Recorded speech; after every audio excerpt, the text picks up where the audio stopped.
How are buyers beating Colorado's unaffordable housing market without waiting for interest rates to drop? It's Cassie here, your favorite Colorado realtor, and let's get into it. Colorado ranks among the top 10 for the most expensive median housing prices in the United States. A lot of people are wondering why that is. And I'll tell you, Colorado is home to one of the biggest tourism economies in the world. We have the lovely Rocky Mountains here, which means we have first-class skiing, resorts, and amenities for people to come enjoy. But with that comes the fresh air tax, is what I call it. Breathing in the beautiful mountain air, getting access to hiking, fishing, boating, camping, and skiing, it all comes with a price. So the talk on the street is that housing is unaffordable here in Colorado, and many first-time homebuyers especially feel like they're in a position where they'll never be able to afford housing here. But my business is a real-life example of how first-time homebuyers are getting into their houses and beating interest rates with these simple strategies. Today, I'm going to show you exactly how to beat the unaffordable housing market without waiting for interest rates to drop. Let's start out with the first truth. This is one of the most negotiable buyers markets we've had in years. Think back to 2022, we called it the COVID market,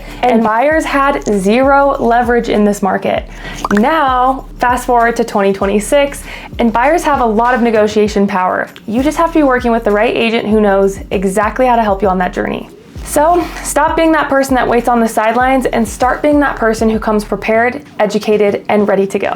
The first part of this video, let's talk about seller concessions. You've probably heard this word thrown around a lot, but I want to explain exactly what that is today. In the seller concession world, instead of asking for a direct price reduction in a home, we're asking for a credit from the seller to have flexibility to spend that money how we would like. To put it into layman's terms, let's say we ask the seller for $10,000 in seller concessions.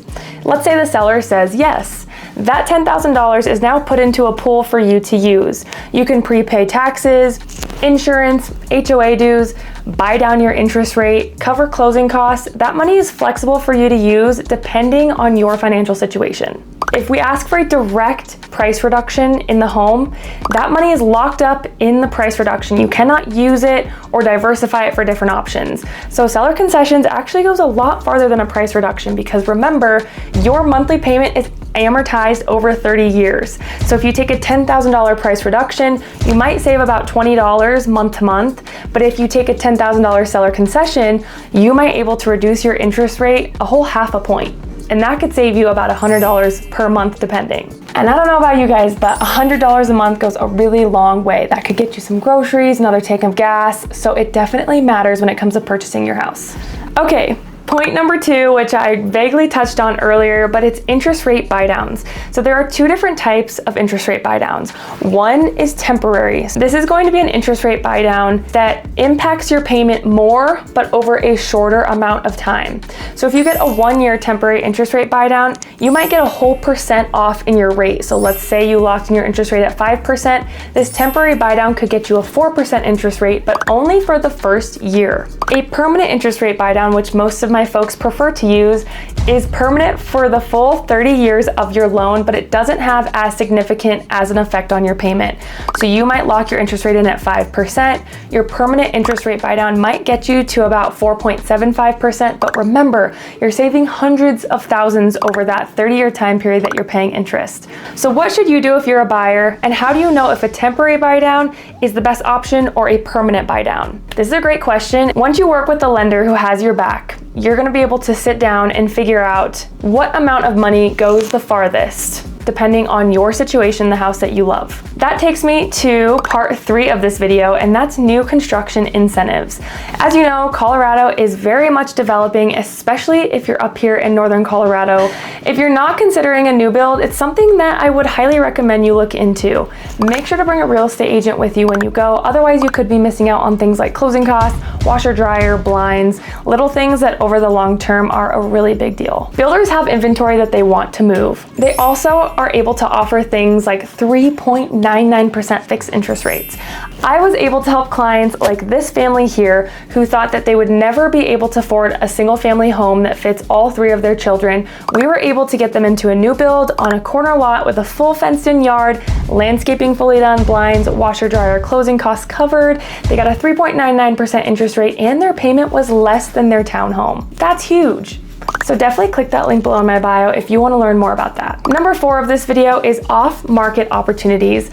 Obviously, if you work with me, I'm also your investor gal, so I have access to hundreds of off-market properties. Most times these are outdated or need some good old sweat equity, but if you're someone who has the resources to do that, you might be buying a house well below market value that fits your monthly payment goals.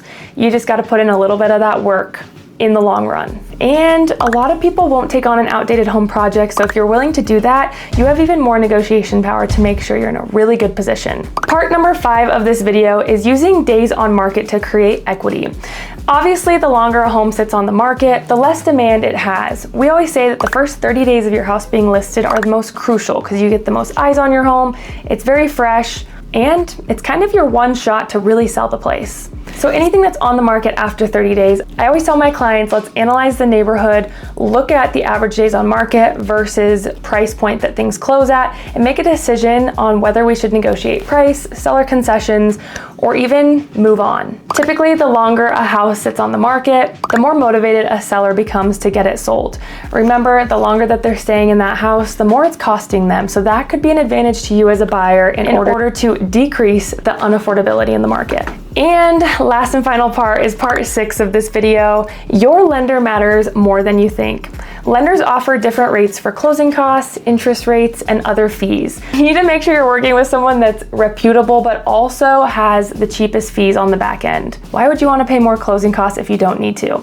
That's why I work with Jessie Case at CMG Home Loans. And what you can do if you also want to work with her is click that link in my description and fill out the home buyer questionnaire. This is my rule of thumb, but it's not about timing the market, it's about time in the market. So if you're that person wondering, how the heck are so many people buying houses in this unaffordable housing market?